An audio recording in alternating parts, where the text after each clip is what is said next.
This episode is dedicated to the memory of Jelani Providence. Better known to longtime Rangercast listeners and Rangerboard users as J Ranger, Jelani was a co-host on Rangercast and No Pink Spandex. He was dedicated not just to his fellow fans, but to his friends and family, as well as to charity efforts in his hometown of Toronto and beyond. We recently learned that we lost Jelani last year. He was 37. Our thoughts remain with his friends, family, and all he touched during a life cut all too short. And now, on to our show. This is Rangercast, Episode 4, Power Morphicon 2022, with special guest Mike Manos.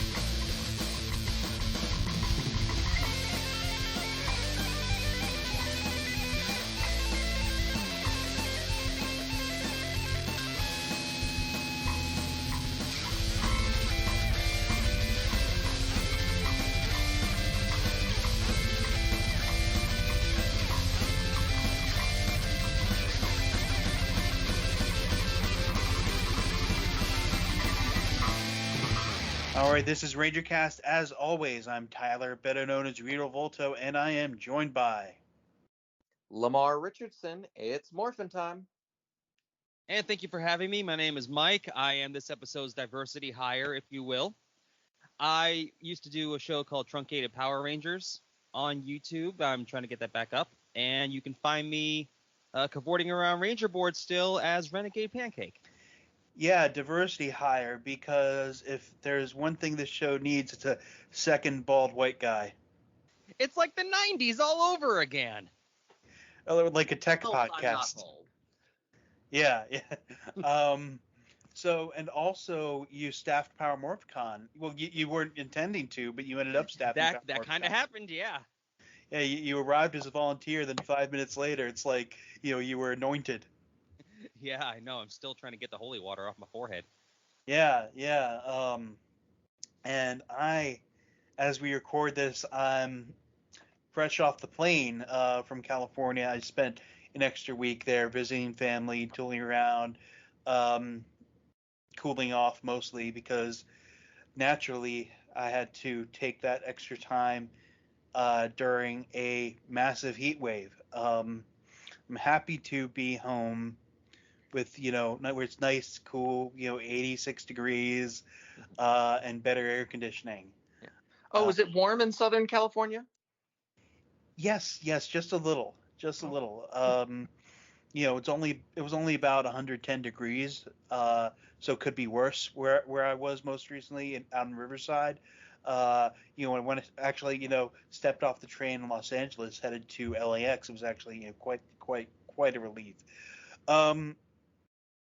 So updating, or rather continuing from where our emergency pod left off. So Cosmic Fury, there's a lot, well, not a lot that we know, very little that we know, but the wide swath of things that we don't.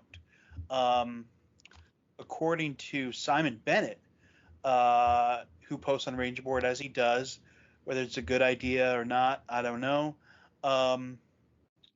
He was posting in the thread, kind of answering some questions, and it seemed like this wasn't like some last minute thing that just came together, despite what the lack of information or provided during the panel may lead you to believe.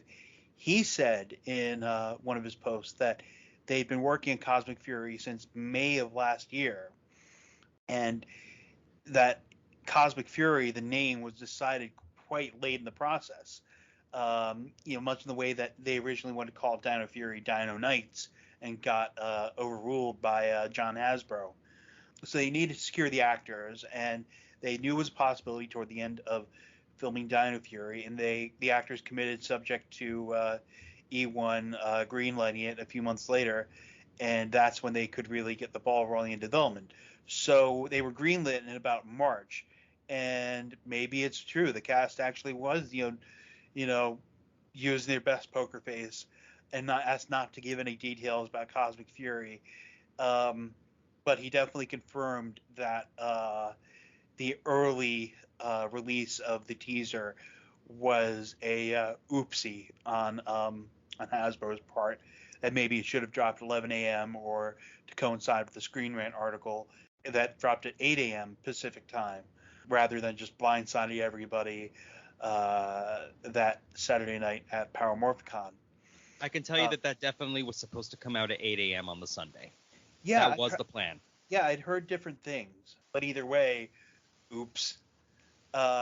He went on to say that, remind people that nothing is definite in TV until, it's greenlit, and the money's in place. The cast, knew that this was coming, but, they didn't know it was coming for sure until March. So they were kind of, I guess, in kind of retainer contracts, or something like that, in the event that the show was greenlit, they would have to make themselves available.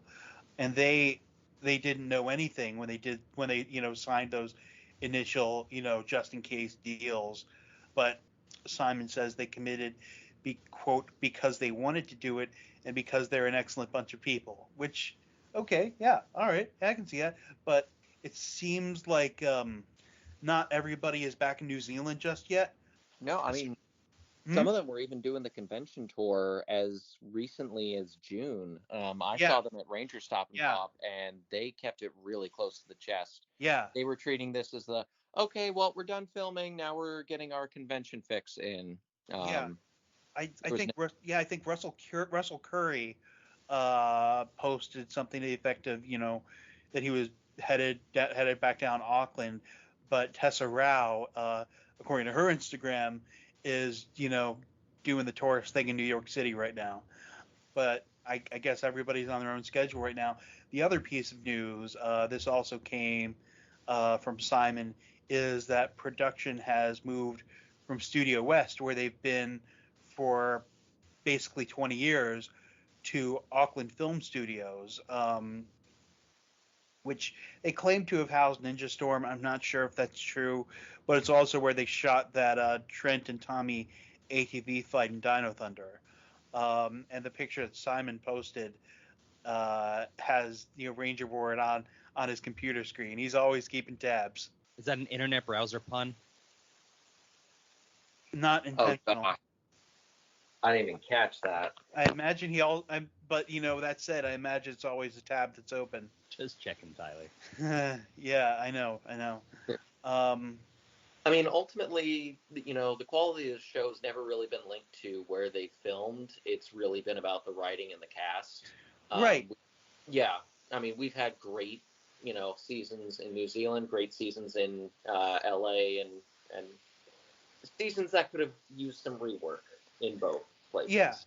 Yeah. But it is interesting. The reason they're moving to Studio West, he said, is that that studio added a bunch of they're bound to open this huge new expansion with a huge sound stage and offices and all that that seems to be they're gearing the studio more toward larger productions, which Power Rangers is not.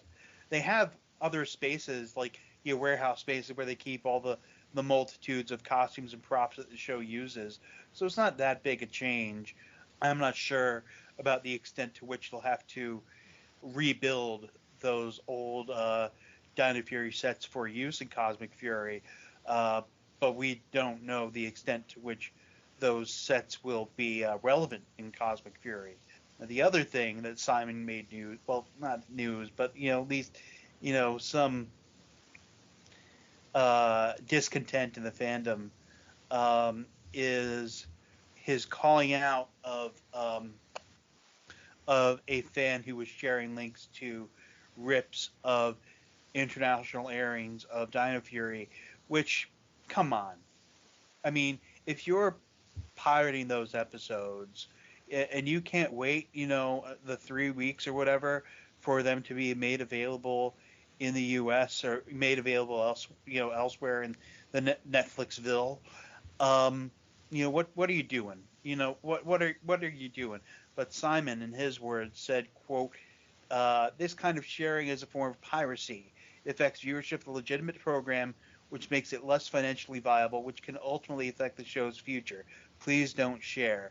Now, believe it or not, there are actually fans who said went back to him and said, well, actually, with the excuse that it's a toy commercial, and that the ratings don't matter. It's still intellectual property theft. Right. You wouldn't download a communicator. Oh yeah, absolutely. You wouldn't download a Zord. Yeah. Well, actually, I would, but that's a different matter. Lock 'em up. Hey, if you could download a Megazord, you telling me you wouldn't? I don't have space for that kind of thing in my house. Yeah.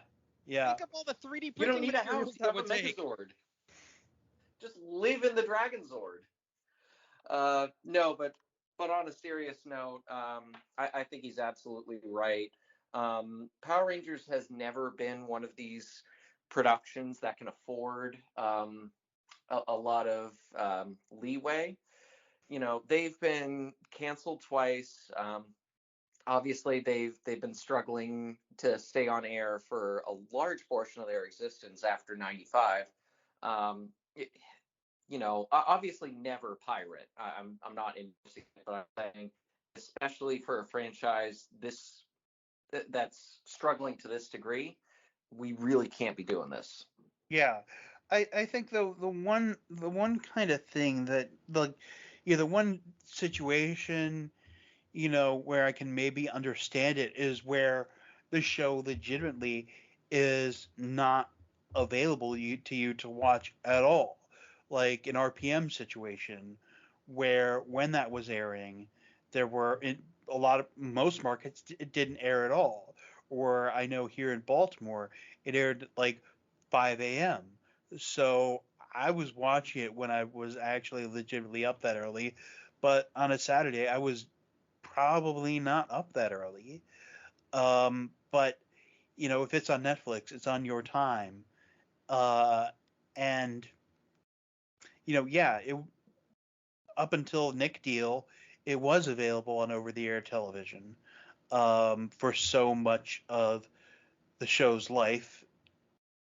So you didn't have, but it's like ever since Samurai, you had to in some way pay to access Power Rangers. And tough, pay up. Yeah, I mean, they could work their way around this by perhaps selling the episodes individually on Amazon. I see that like Beast Morphers is now there. If they wanted to, they could probably try and dual sell plus the Netflix, although I'm sure Netflix might have some sort of exclusionary right. Yeah, I think like if you look at the opening for Dino Fury like the episodes that haven't aired on Nickelodeon, that always says Netflix original series, which for the purposes of the territories which it is, it's a Netflix original series. Which means it'll be canceled before it's over. Yeah, but I mean it's not like something Netflix.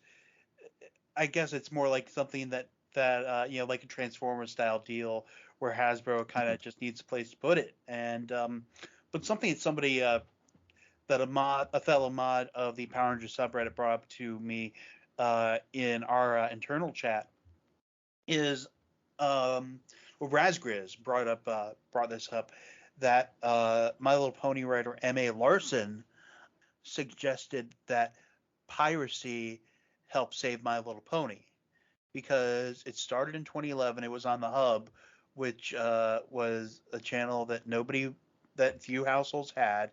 Claim that 4chan started to pirate episodes for people to view, and that helped drive fan interest in renewing for season 4.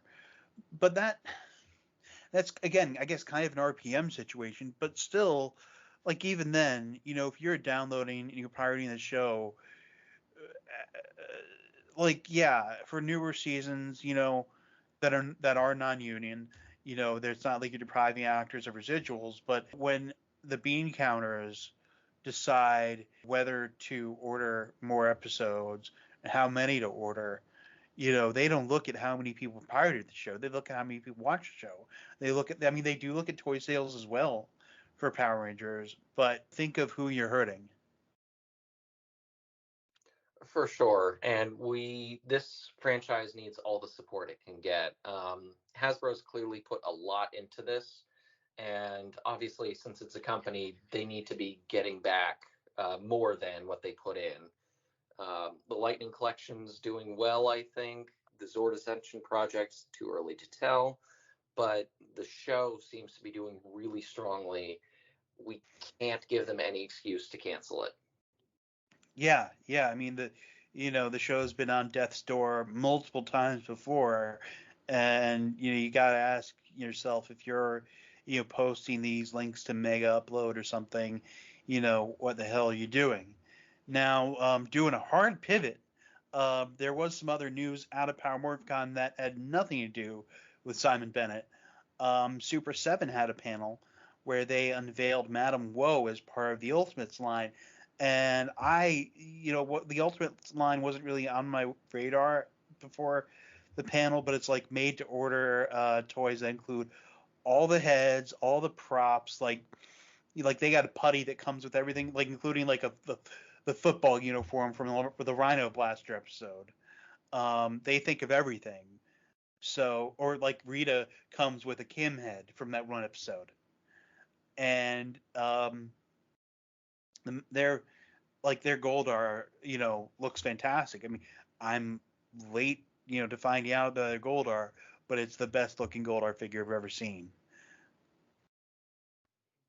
Yeah, absolutely. Super 7 is doing incredible stuff with the franchise. Their level of detail, the level of attachments that they're putting in with things. This is clearly supposed to be the high-end extreme collectors line. Whereas I think Lightning Collection is supposed to be, in the slightly higher end, but still affordable range. And then obviously you've got your basic toy line. Yeah, it's kind of like figure arts with a little more, with a slightly different mission statement, but more of the kitchen sink thrown in. Yeah, absolutely. Honestly, I think that's something Power Rangers needs. There's so many iconic episodes, and I know that for me, whenever I get Lightning Collection stuff, I'm always like, well, why does this person not have their special weapon? Yeah. Or why is this, really important piece not included for this one Ranger, but then it is included for another one? It looks like Super 7 is trying to avoid that problem all out. Now, again, a Super 7 figure is roughly the same price as 2 Lightning Collection figures. So you've got to kind of figure out which price point you're at. Yeah, but it's like, Billy, it's like you could throw in 1,000 different gadgets that showed up in Jude 2 footage. Like the mirror. And not even Mighty Morphin, too. There's, so many gadgets that should be going in with other Ranger teams. Time Force. Right. But but at the moment, they only have the rights to put out Mighty Morphin stuff. Okay. Yeah, though that could change. The other toy news, Team Kamen Rider wasn't there in person, but at a Team Kamen Rider fan panel, they demoed the DX Desire Driver from Kamen Rider Geats, which premiered just Sunday, September 4th, in Japan. I haven't seen it yet. I also wasn't at the panel, but it does look sick. I think it's taking a Ryu Soldier route in that the main theme is really customizing, because what did the rumors say? Like 50 some odd riders, I think, are the plan for Geats, and they really just want to have that go with that battle royale MMO theming. And one of the strengths of the Ryu Soldier line, which goes into Dino Fury, is how customizable all the Zord bits are without those little Lego connections with all the, the brand name filed off there. Right. Yeah. So I think that's what they're going for. Their pandemic strategy is, well, let's make a bunch of stuff, so interchangeability, so kids who play with it can play with it how they want to play with it. When you open up that possibility for what you can do with the Desire Driver or any sort of toy, it's a really clever way of trying to extend their reach in the market. They announced like a baker's dozen of riders right out the gate. Um, so we're going to take a quick break, and we will be right back after a word from some friends of the show. So you want to hear people talk about Japanese cartoons? You know, anime. But you think the other anime podcasters just aren't nerdy enough? Sounds like you need to join forces with the Anime World Order, Where each week 3 self-proclaimed experts offer you reviews. Of titles both new and classic, news and commentary. rants, convention reports, interviews with fandom. And some hentai and yaoi for good measure. So search for anime in the iTunes Music Store. Or visit our website at animeworldorder.com. Anime World Order, revealing the truth about anime, one podcast at a time. And we're back. Now, speaking of Power Morphicon, that happened. I don't know if we ever got an attendance count, but it seemed a lot more crowded than I remember. Mike, but I know you don't really have any reference point for this since this is your first, but what do you think of PMC this year? Well, bearing in mind that my experience with it is a little bit different because I had a behind-the-scenes vantage point for pretty much the entire event, I enjoyed it quite a bit. Honestly, the attendance was about what I thought it was going to be. I had heard stories because I talked to some people in line about how some people said that they wanted to go, but, COVID cases popped up. They didn't feel comfortable traveling. The certain who's-he what's-this that threatened super soaking on Twitter did not help matters, and some people wanted to stay home from that as well. I know that's not what it was, but I'm going to mock him because people like that deserve mockery. And it was mostly just people that wanted to be there. But I will say that the general atmosphere I got from fans, from cast, from vendors, everyone I talked to said that the camaraderie amongst everyone there was truly something special compared to PMCs in the past. Everyone was very much just one big family there, and the line between fans and casts and vendors and everyone that was supposed to be there were probably blurrier than they had been in years past. I know it was very much a all for one, one for all kind of thing, but it still maintained a high level of organization. Like, everything kind of went forward. I don't think there were any problems on the show floor from what I heard. I didn't get to spend a lot of time there because I was kind of holed up in my panel room. But the only thing that was really an issue is, if you know the Pasadena Convention Center, the main 3 panel rooms that we were using were labeled C, D/F, and G. But on the schedule that we had online, they were labeled A, B, and C, respectively. So when you have... I thought it was main A and B, and in a row was... rather than main A and B, it was A... You know what I mean? It was a bit confusing until you actually looked at the signs, which panel room was which. Yes. But those were minor squabbles. Like, the most I think anyone ever spent being confused by that was maybe 45 seconds to a minute. Yeah. It was pretty clear what room was what once you actually got to see the 3 panel rooms all side by side. Yeah. I think it would have been helpful, though, rather than just QR codes, to post physical schedules for each room. Well, they also changed the physical schedules a little bit. They added some panels on Sunday that were not there originally. And you definitely saw me come out once or twice and have to direct people, be like, hey, this panel's in this room. You should head all the way down there for this panel. Yeah, there were a lot of things happening on the fly.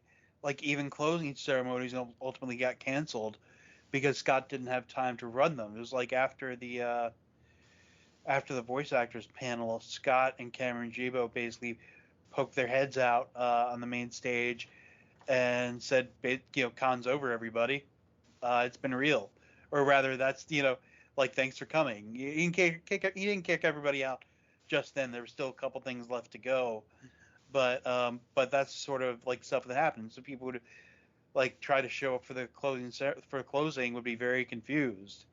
And I think you did a great job by creating a spreadsheet before you even, got to the con and became a staff. You created that spreadsheet that Rangerboard tweeted out, and I actually had that bookmarked the entire weekend. Oh, they actually made it on Twitter? Nice. Yeah, Rangerboard put that on Twitter, and it was really helpful compared to trying to navigate the schedule on the website, which was not very helpful. I understand why they did it, though. One thing that I knew that they wanted to do on the PMC website is emphasize what guests were at what panel. And I did not put that on my little spreadsheet that I threw online. And I understand the appeal of wanting to show, hey, you should come to this panel because we have Tyler Waldman on it. This is why you should go to the podcasting panel, as an example. Shameless plug. Yeah. And that panel went really well. And that and a bunch of other panels are all on YouTube thanks to some fan who just decided to do it. Justin Aranjo is a beast. I worked a lot with him because I was doing sound in one of the AV rooms. And he had up to 3 cameras running in all the panel rooms all the time. So you're gonna see high quality. I think he was working with Scott. Like, he was on staff. Yeah, the sound on the podcast one sounded straight off the board. Because it pretty much was. He had tapped directly into the soundboard that I was running. Oh, well, okay then. That explains that. But yeah, definitely if you're getting FOMO, look up those videos. They're just like, you search YouTube for like Power Morphicon panels, and you're gonna find something. Is it Justin Naranjo is the man's name who was running the cameras all there? So he's the account. I mean, other people have posted some footage as well, and there's nothing wrong with fan footage of panels, especially some of the ones that he hasn't gotten to yet. So either way, most of the panels are up now. There's one in particular that I wish was up, but as of this recording is not up yet, which is a shame because it was my favorite panel of the entire convention. But eventually, you will see them. It does take time to adjust shots between different cameras and clean up the audio a little bit. The audio equipment that I was using was rather old, and the fact that I was able to get microphones working at all was nothing short of a miracle. Yeah. So you will see all the panels online eventually.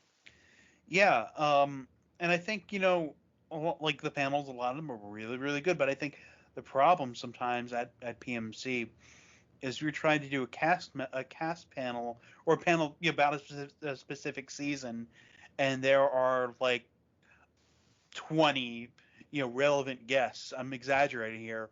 Yeah, that's a lot to fit on a stage, and nobody really gets a whole lot of time to share their own stories or that sort of thing. I can pinpoint that to a better example. Beast Morphers had 9 or 10 people on stage, and that was too many for a panel for an hour. Yeah. I love all of them. They're all great people, but it was way too many people. Poor Campbell Cooley is sitting in the back with like nothing to do. Yeah, absolutely. I mean, he was able to talk a little more at like the voice acting panel, that sort of thing. I think like, what do you do about that though? Do you like somebody like him definitely deserves to be in Beast Morphers panel, but it's like, do you make the panel longer, and where do you and how do you find that time? I mean, I'm not in charge of programming. I talked to the people that were in charge of the programming a little bit, and I know a lot of it was based on guest availability before we had a couple cancellations. And I know that they really wanted to shy away from the color-based panels. Like, let's be honest here. Forever Red is a stupid panel. Because you have people who didn't really interact with each other, but they're all Red Rangers, so let's put them on the same panel because maybe they'll talk about the same thing over and over again. But then you trickle down like Forever Blue, Forever Black, and then you get the things that are like, well, what does it mean to be a Yellow Ranger? Like, what? That doesn't mean anything. Exactly. And then you get to especially like Forever Pink. Then it gets kind of like a weird sexist undertone to it, and I know they're really trying to shy away from that. So, and that, you're right. And it was good that a lot of that most of those hokey panels were not on the schedule, and the ones that were on the schedule mostly didn't happen anyway. You're talking about the shipping one, aren't you? Yeah. Oh, good heavens. There was a panel on shipping? No, there wasn't. It was essentially 6 actors, Jason Font and Aaron Cahill, Azim Rizik and Ciara Hanna, I believe, were the second pair. And the third one was, I forget, Tyler, if you can help me out, but it was essentially 3 pairs. Oh, it was Daniel Southworth and Allison Kipperman. And it was 3 pairs of actors whose characters got together, air quotes, as much as you can on a Y7 show, and they were going to have a panel with the 6 of them. Now, granted, all 6 of them are great, and they're all charismatic, and it would have been fun to some extent, but the panel ended up getting canceled because it was a dumb idea. The other one that got canceled, and I totally understand why it got canceled. A couple people were asking about this online, so I guess I can use this as a platform to clear the air. That was the Business Rangers panel, which I didn't even really know what it was. But Business Rangers was supposed to be about Power Ranger actors that went on to start their own business and how that was going on. It was supposed to consist of Allison Kipperman, who sells mustard, Dwayne Cameron, who's I don't remember what he did, and Kevin Kleinberg, who does real estate. The problem was Kleinberg was not there yet. And Dwayne Cameron was like, look, I understand what you want to do with this panel, but there's going to be just 2 of us, and I don't really want to do it if there's just 2 of us. So Dwayne was definitely getting the gears moving. It's like, look, if it's not all 3 of us, I don't really want to do the panel. And Allison kind of agreed. I kind of watched all those events transpire. So that's why that panel was canceled, simply because Kevin Kleinberg wasn't there and they didn't want to do it without him, which makes sense. Yeah. But moving on to the exhibit hall, that place was packed. And, you know, like when I go to an anime con and, you know, my eyes are like always trained to just like zoom in on Power Ranger stuff, Toku stuff. But it's like, you know, walk in there and it's like, you know, overwhelming because all that stuff is everywhere. I like that Super 7 and Renegade were front and center. My wallet didn't like that Super 7 was front and center. Oh, having the merchandise right in front is the genius move. Yeah. I dropped like $100 on a T-shirt from Super 7 and a bunch of their toys. I was legally obligated to get the Rita Revolto figure. Of course. Yeah. And that was like the bulk of my haul, along with the John Tui autograph and Campbell Cooley autograph. I was going to get a Wakamatsu autograph, but that line, no thank you. Right.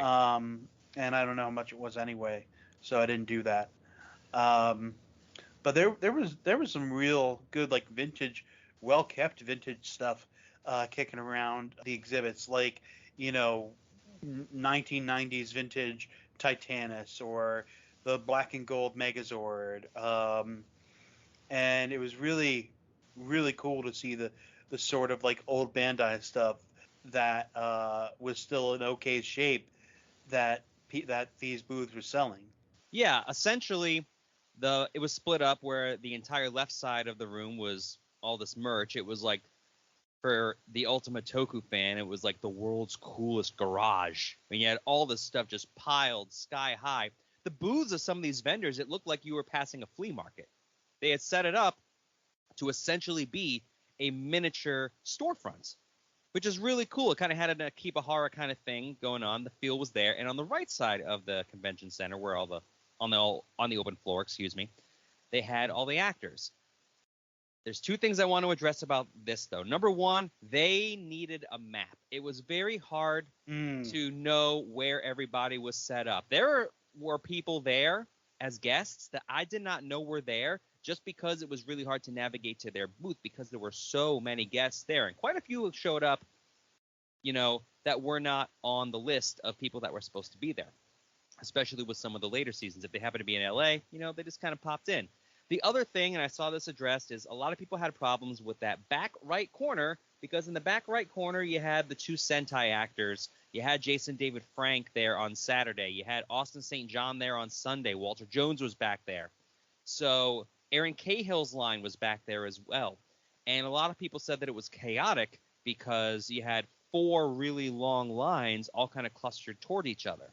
But I understand why they did that, because it was better to have them clustered in the back corner rather than have it clustered at the main entrance, preventing people from getting anywhere. Whereas if you have all those lines in the back, you kind of know what you're getting into, and it still keeps it open for the rest of the floor.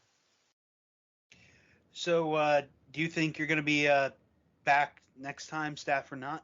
I already told Scott that you should have my name right in the front. I would love to do it in a heartbeat. Yeah. I mean, I think I want to go back again. I would be more definitive, but it's like a lot of the old guard people who I'm used to, running into these things at and having dinner with, that sort of thing. We're not there or are not going to be there again in a couple cases just because they've left the fandom or whatever. And it's like part of me just wonders what kind of headspace I'll be in 2 years from now. It's hard when it's every other year. I also want to add in for anybody that's listening that may be on the fence as to whether or not they want to volunteer. PMC always needs volunteers. Do not think that being on PMC staff or being a volunteer is just a beeline to getting the opportunity to see more guests than you would normally. That is not how it works. It is a lot of work. I, for one, have a unique skill set that allowed me to be able to be doing a lot of things because I've been at conventions before with my main business. I have, experience running audio equipment, so I was able to just kind of nestle my way in there. And when you're running a panel room, you have to talk with a lot of people. So, yeah, if you want to volunteer, great, but don't think that you want to do it as a means to get more out of the convention than you would if you wouldn't. Yeah, and, also to add to that, we've all had our complaints about PMC over the years. The only way, one of the major ways they can do better is they have better people, stepping up to help with these things. And you did great work running your panels. But I ended up moderating 2 of them. That was a surprise. Yeah, you did awesome with that. Now, we didn't just bring you here because you were also Power Morphicon. We also brought you here as a guest. So you used to host Rangercast, as I think we maybe neglected to mention in at the top of the show. It's okay. People skip the intros anyway. Yeah. You were co-host for a while, but why don't you tell us about your history in the fandom? Sure. I actually looked it up. I started on Rangercast episode 48 back in the day. Wow, you actually looked that up. Wow. I looked it up. I remember it was 48 and 50 because that was the joke. Because I was on the 50th episode and extravaganza, and it was like my second episode at that point. My history with Power Rangers. Oh, man, well, going back, I'm 34, so I was the prime target market when the show aired. I happened to catch it as I was flipping through channels as a kid back in 93. I remember my first episode was Food Fight. First episode I ever saw.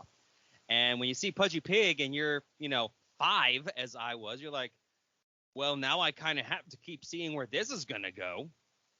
And I fell in love with it. I think I was mostly into the Zords more than anything because it's the engineering mind that I have. I always love things that move and twist and turn and can be put together into something else. So that really caught my eye right away. Fell in love with the franchise. I remember seeing the original movie in 95 in theaters. I remember not seeing the Turbo movie in theaters because I was kind of growing out of it by that point. I was brought back in. I was aware that Dino Thunder was a thing. Because I remember seeing it in like a magazine advertisement in People or something like that when I was in my parents' bathroom in high school. But SPD is really what drew me in as an adult fan. Because like the first 8 or 9 episodes of SPD were truly great, as those who were around knew. It was new blood. It definitely had a different feel. It was not trying to talk down to its audience. Obviously, your opinions on SPD's quality may vary, understandably. But that got me to join the forums. In fact, Idol, the 9th episode of SPD, was the episode that got me to join Rangerboard back in April of 05. Because I wanted to jump in. I did not realize it was a direct Sentai episode translation at the time, something that you learn with time. Sentai was one of those things I remember looking up years before and aware of its existence, but looking up Super Sentai in the late 90s, early 2000s, if you could find it on any website that didn't have the word GeoCities in the URL, then you are better at it than I am. It's like GeoCities, Lycos, Alta Vista. But anyway, that's enough reminiscence on the dark web of yesteryear. I stayed in the fandom for a while, all through the Bruce Kawish seasons. RPM, I remember watching, 5 a.m. I was right there with Tyler.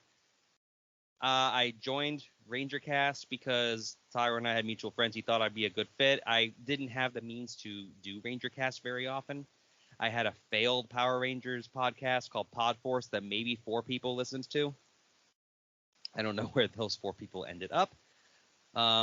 Bryce, who was also on Rangercast now, was also on that, so we go way back. And I did Truncated Power Rangers for 8 years. I had decided that having found Yu-Gi-Oh! The Abridged series in 2006 and loving that, even though I am not an anime person, I don't even know Yu-Gi-Oh! All that well, but I enjoyed the comedy of it. And I wondered if somebody had Power Rangers as a target for one of those series, but people really stuck to the anime. But I realized no one had done an abridged series with Power Rangers, and a friend of mine in college, Kevin Segal, who I'll always give credit to, he thought it was a good idea because they have helmets on most of the time, so you could do voice dubbing. I had no experience doing voice acting. My best friend Phil and I, we wrote comedy skits together.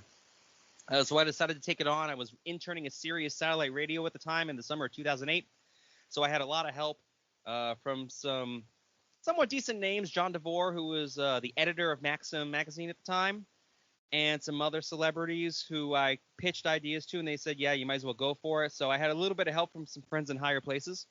And for 8 years, off and on, I managed to get through all 3 seasons of Mighty Morphin, finishing in 2016. And I'm happy with how it came out. I am slowly putting the episodes back on YouTube. When Saban had the franchise again, they were really big on taking things down, but Hasbro doesn't seem to mind too much. But I'm still manipulating it and doing more commentary than anything else. Some of the jokes are definitely dated. So yeah, if that's something you're interested in, I am definitely trying to get it back out there just to get people's eyes on it. I never made any money off it. I only did it as a passion project because I enjoyed Power Rangers, and I enjoyed riffing on Power Rangers, as I imagine people in my age group did as well.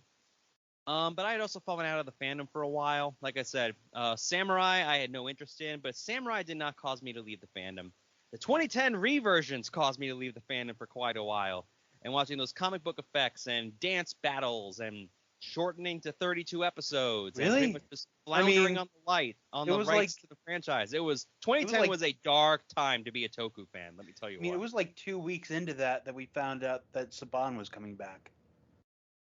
Yeah, but you say that like it was a good thing. Well, I on this one. What? I got to be honest. I'm with Mike on this one. I guess for me it was Samurai that kind of led me to stop watching for a bit, just because it felt so lazy. But Mike, did you ever notice that? I can't imagine you didn't notice the TV tropes page for Truncated. Yeah, I've been made aware of it over the years. How much of that was you editing yourself? I'm not accusing you or anything. Next to none of it. Really? The only time I've ever edited it is if somebody said something that was blatantly wrong or incorrect about a source of a joke that I had. But there's been a lot of edits on there, and they're not me. So someone's still out there watching that crazy stuff. And you had Ron Wasserman appear once. I did. As Guitardo. How'd that come about? Honestly, I just asked him. Ron Wasserman, bless his heart, is one of those people that will answer anything from a fan, for better or for worse. And I remember asking him via email. I explained, like, hey, look, here's what we do. I didn't think he was going to respond. Would you be interested in doing a monster voice? And the next day, he was just like, I'm on board. What do you want me to do? I remember throwing in some lines in the script about him having songs on the Rock Band Network at the time. Just as a means to, give him a reason to do it. He didn't ask me to put that in there. I just was like, all right, you're going to give your blessing to this project and be in it. I might as well, return the favor somewhat. When I met David Yost at 2011 and No Pink Spandex Live in New York, I mentioned Truncated, and he said that he had seen it and that other cast members he was still in contact with, without naming names, had seen it as well. So they were all aware of it in some point. I'm not going to sit there and say it was a huge deal. It's not anymore, but it used to be at least known in the main circles. And I will say that when I met Ron again at PMC last weekend, he remembered it, and he said, am I still doing it? I said, no, I've been done with that for quite some time. And it came up on more than one occasion. So the cast knew Truncated Power Rangers was a thing, which is kind of a trip, really, that this little project that I started when living in a basement in New York City was able to affect people that I watched on television. So that was kind of an awesome experience. And even though I didn't make a dime off it, it kind of made the whole thing really worth it. Yeah, I can relate to that. So, but how, like, it must have been really just heartwarming to, hear that, well, did they say they liked it? All these people from the show? I didn't want to push my luck, Tyler. Okay. They had heard of it. That's all I needed at that point. I guess they hated it. They would have told you. I'm not going to be like a panelist, one of those lame ones. What was your favorite episode? Like, who cares? The fact that I was even made aware, got on their radar is cool enough. And I have to say, it was not just me. My best friend Phil wrote a lot of stuff. Christian Salabert did a lot of work. He was the one who started putting backing tracks on some of the early episodes. He started voicing people really heavily in that third and final season. Did a lot of work on the script. So I will definitely say it was a group project. I can never take all the credit for it. Many guest voices over the years. Tyler was in the movie when we did the movie, and he was in an episode number 40, I believe it is, making a bit of a cameo there. So whenever I get around to re-uploading that, episode 40, if you're a huge Tyler fan, that's something you're going to want to check out. I have no memory of recording for that. It was 2014. Oh, that was a weird year for me. Yeah. So this year was your first PMC. It was. I didn't want to do it. I did not want to go to PMC originally. I do not remember how I ended up buckling down to buy tickets when it was supposed to be in 2020. I think you would approach me that you wanted to, and I was like, yeah, sure, why not? So I was down in 2020, but then it got delayed like 3 times, I think was the total number of delays for this. And by that point, I was like, well, I don't really want to do it anymore. I was, COVID tends to have you reprioritize things. Yeah. But then I found out that, I wasn't getting my money back. So I decided that if I'm going to go, I'll volunteer my time. And I will try to make it so it is the best possible convention that I can, with as little impact that I can have on the event, and try to make it great for other people. That was my mindset going into PMC. And apparently it helped work, because through events that transpired, I became staff extremely quickly. And a lot of people had very nice things to say about how I was running things. Guests, fans, everyone was kind of on board with whatever it was that I was doing. And it was just a really good time. I got to talk with the Alien Rangers folks for quite a while. They were a blast. Really cool folks, and I feel like that they don't get the credit that they deserve for bringing in the sci-fi stuff to the franchise. And and you can tell by their placement on the floor, they were kind of shoved off to the side, like opposite Paul Schreier and Jason Narvi. And when you're put directly across the hall from like a powerhouse of a booth like that, you kind of get the feeling that they know you're not going to get a lot of people. They had Michael Gatto, Michael Lasky, who play Young Tommy and Young Rocky, respectively. Those are really cool dudes. Michael Gatto had no idea what he was getting into. He's like, this is my first one of these. I have no idea what to charge for stuff. I have no idea what to expect. And a lot of the guests there were in the same boat that I was, and maybe that's why I vibed with them so well, and that we were all kind of thrown into this as our first PMC. So we all got to experience it for the first time together. And Tyler, who has been to every single Power Morphicon to some extent or another, I remember asking him, how does this compare to other ones? And hearing from him and from other people, I don't think it's going to be quite the level of chaos that 2007 was, but I've heard that it was close in terms of the warmth from everyone. In a post-COVID, I have post in huge air quotes, in a post-COVID world, I would say that a lot of people are taking interpersonal relationships much more to heart. I feel that people love the camaraderie. For some people, this is the big social outing that they have for the year. So a lot of people really look forward to it. And seeing how much PMC meant to people really helped motivate me try to help make it as strong of an event as it was. And I ended up having a fantastic time. Now, what do you, in your opinion, keeps you coming back to Power Rangers? The cheese, man. I love me some cheese. It's what it is, you know. It's nostalgia. Nostalgia's all the rage right now. And giant robots fighting each other is always going to be cool. But there's always, you know, the underlying themes of togetherness and teamwork and seeing the character archetypes, and also kind of a perverse fascination with watching the franchise just kind of mold itself into new societal norms, if that makes sense, and watching it try to fit into a modern world and constantly transforming itself is, for me, a real trip.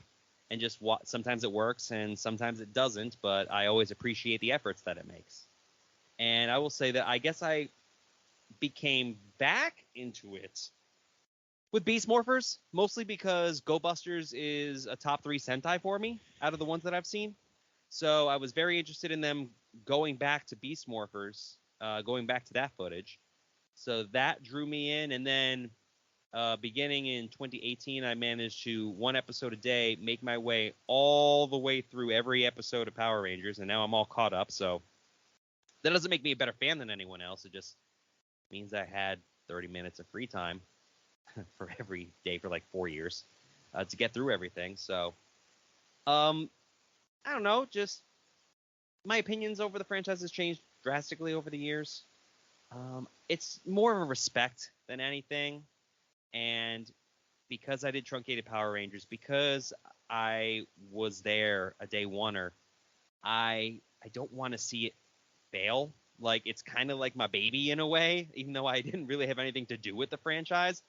But it's like it's been there the whole time, so you kind of want to watch it succeed. And I really hope that the show does well. It's not my favorite show by any stretch of the imagination. I wouldn't say it's even in like my top half of favorite shows. But because of how long I've followed it, it's just one of those things where I'll probably, at this point, never stop watching it, because I want it to succeed. I want this cast to do well. I want to support them in projects going forward. I want them to not murder people, among other things. But I just want as few as possible. 0 is as few as possible, sir. 0 is a great number. A little gallows humor. If you know me, you know the gallows humor is definitely not outside the norm for me. But no, it's just it's a lot of fun, and it's a release, and I think that's the goal of the show, is that it's meant to be fun, it's supposed to be entertaining, it's a release, and it's just a hoots to watch. And maybe if I have kids one day, that's something I could pass along to them if they're interested. I don't want to force any hobbies on them. But yeah, like I said, it's mostly just fun. And especially with the past couple years, you really have to find what you enjoy, that you get fun out of, and just roll with it. Rock on. All right, so thank you so much for taking the time out to walk down memory lane with us. Yeah, no problem. I really enjoyed it. I know we had talked behind the scenes about frequency of me being on Rangercast. I'm not going to be a regular, and that's primarily my doing just because of real life things. I'll probably make it on another episode at some point because I do enjoy podcasting. I do enjoy podcasting. I do enjoy talking about Power Rangers. I'm really digging Dino Fury from what I've seen, and I would love to see how it transpires into Cosmic Fury, or Perkerf, as I'm going to keep calling it from now on. Or Celestial Fury no longer has the rights to that initialism. Rip Hayden. But yeah, it's a trip, and I think it's just going to be a whole lot of fun. So what do you have to plug? Where can people find you? You can find me at the supermarket. No, I'm not here to plug anything. I'm here because Tyler and I go way back, and I was thrilled to see Rangercast come back, and I believe I reached out to you immediately. And I think my response was, "And you started it without me." And I just love talking about the show. I'm on Rangerboard. Not as often as a lot of people. Renegade Pancake is my name there because it's a stupid name. I have no relation to the Renegade company that we were talking about earlier at PMC. Truncated Power Rangers is coming back on YouTube ever so slowly. But my main thing is I'm a DJ now. I have my own DJ company, Torgo Entertainment. So if you're in the Northeast and you're interested in such things, feel free to check that out. I do all sorts of stuff. I'm not going to talk shop here because this isn't the time or place for it, but it's there if you want to. And other than that, I'm not really on the internet as much as I used to be. I'm really trying to cut back, but you'll see me pop up from time to time. I definitely make my rounds, and again, I'll probably be at PMC 2024 as long as that's a thing, and actually in 2024 and not pushed back to like 2025. Looking at you, Monkeypox. Don't do it. And Lamar, where can everybody find you? So on Reddit, I am RRR-LL. And as always, you can find us at Rangercast.net and in your favorite podcast service. So we will see you next time. We're going to start catching up on Dino Fury. We hope to talk about new episodes coming up very soon here on Rangercast. Have a great one, everybody. For more, visit Rangercast.net. Reach out to us on Twitter, Facebook, or through our website's voicemail feature. Rangercast is distributed under Creative Commons license. Share it, don't sell it. Our opening theme is by Daniel Park. The ending theme is by Tyler Waldman. Wait until we find out it's also a sequel to Jungle Fury.